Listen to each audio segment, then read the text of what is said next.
Et bonjour les Gémeaux, je reviens pour ces prévisions pour l'année 2026. On va y aller en plusieurs étapes. On va prendre les énergies générales, ensuite on ira voir un détail mois par mois de l'année avec les cartes. Pour celles et ceux qui ne me connaîtraient pas, je me présente, je m'appelle Agnès et je suis cartomancienne sur YouTube depuis 2019. Et bien sûr, si tu veux voir ton ascendant, ton signe solaire lunaire, tu peux regarder, en fait, il y aura toute la playlist avec les prédictions 2026 pour tous les signes. N'hésite pas évidemment à aimer la vidéo, à interagir avec la vidéo, à commenter, à t'abonner, à la booster si tu peux cette vidéo pour m'aider si tu veux soutenir mon travail. Cela étant dit, moi je commence déjà par montrer, là petit à petit te montrer les cartes. On va commencer avec le tirage en 3 cartes qui va nous donner les grandes lignes de cette année 2026 pour toi. Et je vais t'expliquer comment je m'organise et qu'est-ce que de quel domaine en fait ça nous parle. Alright. Évidemment, si tu aimes ce que tu vois, les bougies et tout ce que je propose est disponible sur mon site lotdufeu.com. Et on va commencer plutôt avec celle-ci. Alors là, on a les cartes qui nous parlent de l'énergie globale. Donc j'ai envie de te dire que c'est un petit peu le truc le plus important à ce stade parce que ça va nous permettre de savoir vraiment la couleur de ton année 2026. Cycle, yes. Un peu comme tout le monde, 2026, c'est un nouveau cycle. On passe à autre chose. C'est un renouveau qui va être très important pour tout le monde. Et là, on a vraiment la confirmation que tu vas avoir vraiment une transition très visible. Il y a vraiment quelque chose qui est en train de se transformer de façon durable pour toi. Et j'ai l'impression que ça va vraiment t'impacter peut-être plus fort que les autres signes. En tout cas, le battleur est justement l'initiateur par excellence au niveau du tarot et du symbolisme qu'on pourrait mettre avec. C'est vraiment le signe qui va commencer, oser, être culotté, faire des choses et qui va en fait utiliser tous les outils qu'il a sur sa table pour en fait manifester, comme on pourrait dire, pour créer ce qu'il veut, un peu comme un magicien ou comme un alchimiste. Donc, tu es dans vraiment une phase de renouveau très très important. Et qui dit renouveau important dit aussi potentiellement des changements de vie assez significatifs. Les challenges, à ma gauche, c'était les challenges. Waouh, ok, on a encore une arcane majeure dans le tarot. On a le pendu avec la sagesse archaïque. Alors pour moi, ça ne sera pas la sagesse archaïque, ça nous parle plutôt des croyances limitantes. Justement peut-être des choses en lien avec tout ce qui va être karmique, si tu crois à ça, l'héritage transgénérationnel, ce que l'on porte de nos ancêtres et qui nous limite et qui nous freine et dont il faut se défaire, ou des liens au niveau familiaux, ou plutôt j'ai l'impression des choses qu'on nous a apprises, un petit peu des conditionnements. Voilà, c'est ça le terme qui pour moi irait le mieux. Il faut se déconditionner et toute ton année va progressivement en fait va tourner autour de ça et un petit peu se décliner sous différentes formes par rapport à cette notion de devoir sortir d'anciens conditionnements obsolètes qui bloquent finalement ton avancée et qui psychologiquement te poussent à devoir réévaluer ce que tu crois, ce que tu veux, qui tu es et finalement pour pouvoir aller vraiment accéder à une connaissance de toi qui est bien plus profonde, bien plus affûtée et qui finalement te correspond beaucoup mieux. Donc là, c'est vraiment une période où il va falloir apprendre à lâcher petit à petit des choses qu'on croyait être peut-être des vérités ou des certitudes pour laisser place à autre chose. La carte à ma droite, c'est ce que tu veux le plus. Donc c'est intéressant de voir qu'est-ce que tu voudras le plus en 2026. 5 de bâton, avec la santé physique, c'est te préserver. Et pour moi, ça ne nous parle pas que de la santé physique, ça parle de l'état émotionnel aussi, de ton environnement de vie, de comment tu te sens. Et si je peux te donner déjà un conseil par rapport à ça, ou plutôt te donner peut-être une façon peut-être de percevoir les choses, c'est pendant longtemps, j'ai cru qu'il fallait que l'environnement soit optimal, j'allais dire optimum, pour pouvoir aller mieux et changer ce qu'on voulait dans sa vie. Et en fait, plus le temps est passé, plus je me suis rendu compte qu'il n'y a pas besoin que l'environnement soit forcément tip-top pour pouvoir changer, parce que le changement doit venir de l'intérieur. Et bien sûr, un environnement qui est trop toxique ne va pas permettre de pouvoir vraiment se construire, mais un contexte et un environnement qui est challengeant va permettre au contraire de pouvoir non seulement se construire, mais en plus de se construire sur des bases très solides. Donc là, il y a une notion peut-être d'être trop focalisé sur il faut que j'assainisse tout dans ma vie, il faut que je sois dans vraiment une hygiène de vie irréprochable. Certes, c'est souhaitable et on t'encourage évidemment à ça, mais avec le 5 de bâton, il ne faut pas que l'envie de vraiment prendre soin de toi, de ta santé, de ta tête, de ta spiritualité, que ça devienne une béquille, un espèce de pare-feu pour justement contourner des problématiques, des prises de conscience, des idées qui viendraient de l'extérieur qui justement te poussent à remettre en question tes propres croyances ou tes propres valeurs.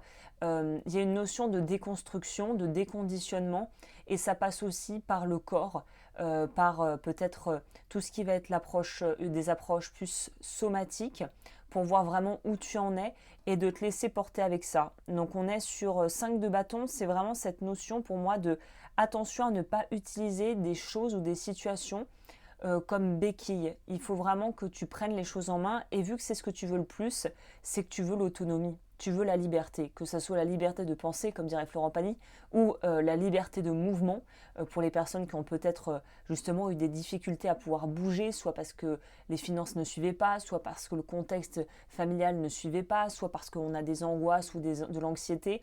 Mais en tout cas, l'idée c'est de se libérer. Je vais prendre une deuxième carte pour vous, la reine d'épée. C'est aussi, tu veux pouvoir te sortir d'une approche trop mentale. J'ai l'impression que l'année 2026, pour toi, c'est cette capacité à rentrer dans ton corps et à être dans le ressenti. Ta tête, tu l'utiliseras parce que c'est ton plus grand atout, c'est ta plus grande force, mais différemment. J'ai l'impression que maintenant, on bouge et on n'utilise plus finalement sa tête comme un espèce de filtre qui t'empêche de vivre vraiment dans le moment présent. Donc il y a une grosse emphase qui est faite sur sors du mental, reviens dans le corps, reviens dans la vie, sois dans le moment et profite vraiment des choses et utilise tes sens plus que de focaliser que sur ta tête. Et écoute ton corps aussi. Ok, bah déjà ça donne de sacrées indications sur ce que vous avez à mettre en place. Mais ce que vous voulez le plus, c'est la liberté, hein, que ça soit de vous exprimer, de bouger, de choisir, voilà, d'être dans des environnements qui vous conviennent. Ça semble être vraiment le cœur de votre tirage et de ce qui vous porte en ce moment et qui vous portera durant l'année à venir. Je vais faire mon tirage en 6 cartes maintenant, en 12 cartes, pardon, pour l'année totale, l'année sur 12 mois, donc 3, 4, 5, 6.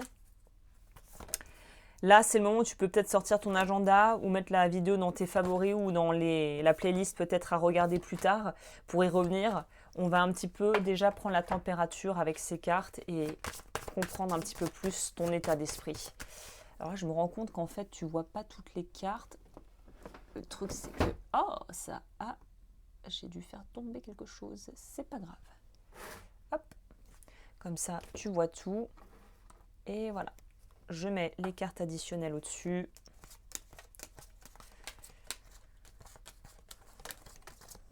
Allez, go. On va commencer avec le mois de janvier. Et on va voir ce qui se passe en janvier pour toi. Oh là là, c'est incroyable. On a encore le magicien. Vous l'avez eu, c'est votre énergie. Donc janvier, pour toi, il se passe des trucs. Hein. Il va se passer des choses. C'est un mois qui est relativement important. Tout simplement parce que on voit qu'il y a, il y a beaucoup de projets ou de choses qui étaient en gestation qui vont se manifester et qui vont se concrétiser en janvier. Janvier, soit on commence à avoir les fruits, pouvoir récolter les fruits de tout ce qu'on a mis en place, soit c'est la période où on commence à planter ses graines pour l'année et petit à petit, la vie nous envoie des signaux sur ce qui fonctionne, ce qui ne fonctionne pas, là où il serait bon d'aller, là où finalement c'est pas optimal. Donc il y a tout se met, ton année, le squelette, on va dire la colonne vertébrale de ton année commence véritablement en janvier. Et avec la flexibilité, on te dit, ne reste pas focalisé et buté sur une idée, une façon de faire. Là, il faut essayer plein de trucs et voir où ça mord, un peu comme à la pêche, quoi. En février, waouh, le chariot avec la lumière. Donc février, pour les signes, depuis que j'ai commencé là, les horoscopes de l'année, il y a des mois jackpot, ce que j'appelle les mois jackpot qui vraiment où tout roule. Je ferai sûrement un récapitulatif à la fin du tirage. Mais là, je peux te dire déjà, vu ce que je vois, que le mois de février va être le mois jackpot pour toi. Ça peut être un mois où si tu es dans quelque chose en lien avec la communication, les réseaux sociaux, devoir te montrer, augmenter ta visibilité sur Internet ou dans la vie, c'est vraiment un mois où tu vas être sur le devant de la scène et où je te recommande chaudement de vraiment mettre le paquet sur la promo et sur ce que tu fais parce que tu pourrais être repéré ou en tout cas avoir une certaine reconnaissance ou voilà une visibilité qui s'accroît tout spécifiquement durant cette période. Donc février déjà super bon mois au niveau amour aussi, c'est dans une relation. Là j'étais plutôt partie sur le business. Mais amour, ça peut être aussi le moment, un peu la révélation, la rencontre inattendue, la confirmation par rapport à une relation existante de ok, on est dans la bonne direction, ça roule tout seul. Mais en tout cas, ça va se fluidifier. Mars. Alors Mars, on a deux énergies complètement contradictoires. C'est la 10 d'épée avec la joie. Donc je vais en prendre une deuxième. Ok, on guérit un traumatisme ou quelque chose qui nous a vraiment causé du souci. Peut-être qu'on a eu une mauvaise expérience l'année dernière à la même période ou que c'est une période qui a peut-être été une période il y a l'année dernière ou il y a quelques années endeuillée. Mais on te dit là que Mars, au contraire, tu vas pouvoir soigner et pouvoir te libérer de blessures qui datent et qui t'ont causé beaucoup de tracas, beaucoup de soucis. Hein. Donc il y a une idée de libération en Mars. Avril. Avril, on se régale, on est bien dans son axe, on est bien ancré et connecté avec soi-même. On s'est libéré, je pense que Mars peut être un mois un peu dur émotionnellement, mais qui va énormément libérer et te permettre en fait de pouvoir te ressourcer, te recentrer et de faire le deuil aussi d'une situation, d'une relation. Il y a quelque chose en Mars qui vraiment signe la fin et le dénouement de quelque chose qui va donner lieu en avril à une légèreté et un vrai soulagement. Moi, je sens un véritable soulagement par rapport à quelque chose qu'on n'aurait pas forcément bien digéré et qui se serait un petit peu cristallisé en mars. Mais ça pourrait être un autre mois de jackpot. Mais c'est la période où tu pourrais faire une rencontre sentimentale si tu es seul, où tu pourrais vraiment avoir une vocation, un déclic par rapport à un travail, par rapport à des aspirations professionnelles, des plans de vie qui commencent à se dessiner vraiment de façon très concrète en mai. Peut-être qu'il y aura des grossesses, des annonces de grossesse pour certaines d'entre vous.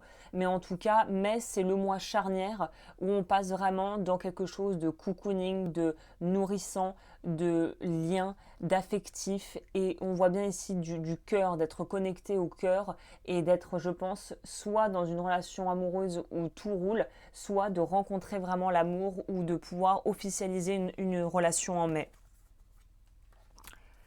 Juin. Juin, moi chiant, hein, on va pas se mentir, moi chiant. Moi chiant parce que peut-être que beaucoup de choses à mettre en place. On a la patience avec le 8 d'épée. Donc tu vas avoir envie en juin vraiment que ça passe. Parce que soit tu t'ennuies, soit il y a beaucoup de charge mentale, soit émotionnellement tu es fatigué parce que ça te prend beaucoup d'énergie de faire tout ce que tu as à faire. S'il y avait un mois là de ce que je vois déjà, on pourrait essayer de lever le pied un petit peu ou d'être un peu plus, on va dire, doux et bienveillant et indulgent ou indulgente avec soi-même, c'est juin. Parce que juin, c'est un mois qui pue un peu. Hein. C'est le mois où il n'y a rien de concret vraiment. On avance, on est peut-être un peu en mode pilote automatique, routine, c'est chiant. Mais c'est un moment à passer, quoi. Juillet. Alors c'est étonnant parce qu'elle est sortie à l'envers alors que je ne les lis pas à l'envers. Donc il y a une guérison qui se fait par rapport à une relation, peut-être, s'il y avait un choix entre deux personnes. Si professionnellement parlant, il y avait plusieurs options, là il y en a sûrement une qui va être un petit peu beauté, mise de côté, on va dire, par elle-même. Donc s'il y avait trois options, il n'en restera plus que deux, et s'il n'y avait que deux options, il n'en restera plus qu'une en fonction des cas.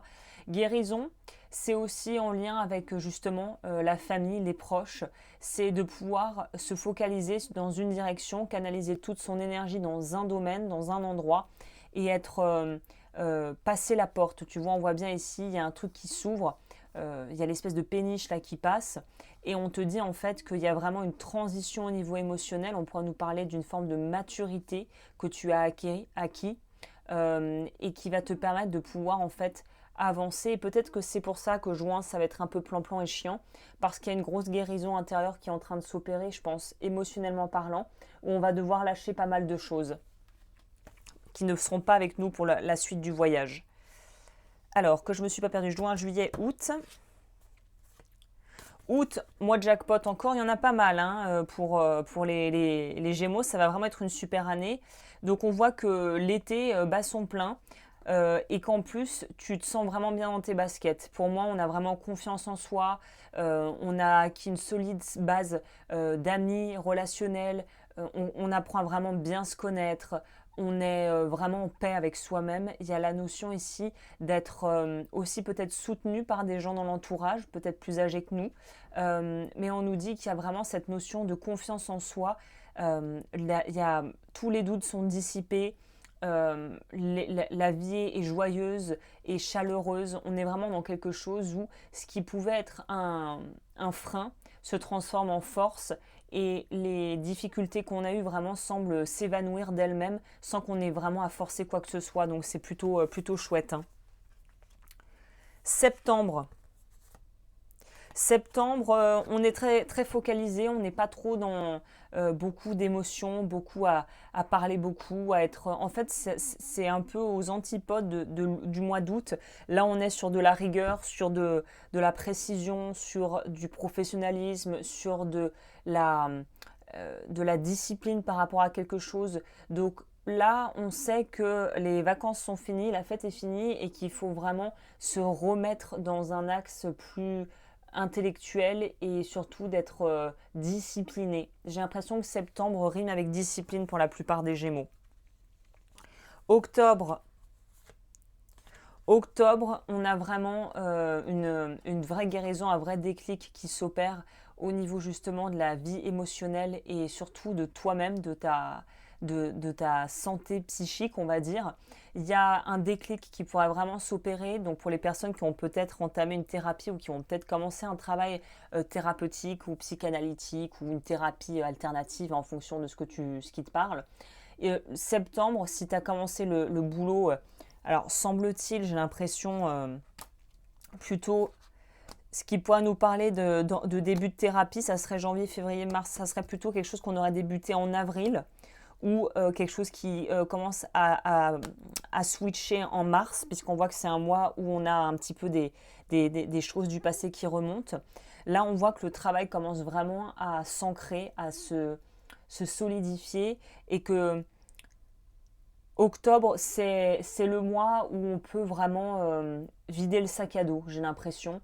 Et tout ce qui émotionnellement nous pesait était lourd. On commence à lâcher du lest. J'ai pas précisé, mais aussi ce que je voyais pour peut-être juillet, ça serait un déménagement. Peut-être avant l'été, ça serait peut-être il y a du déménagement ou des changements, voilà, des mutations, des trucs comme ça pour certains Gémeaux. Novembre. Novembre, super mois. Alors novembre-décembre, de tout ce que j'ai vu des horoscopes de l'année que j'ai fait jusqu'à présent, novembre-décembre pour tout le monde, c'est vraiment une période qui va être vraiment très appréciable. Et vous n'échappez pas à la règle, j'ai envie de dire tant mieux.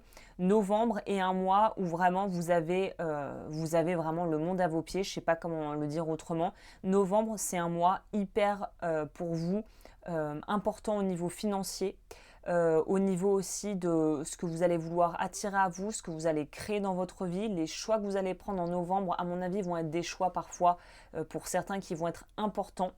Il y aura des plus gros choix et des plus petits choix, je suppose, mais novembre, c'est un mois qui est un mois un peu particulier pour vous et dont il va falloir vraiment goûter et apprécier le plus possible, quoi.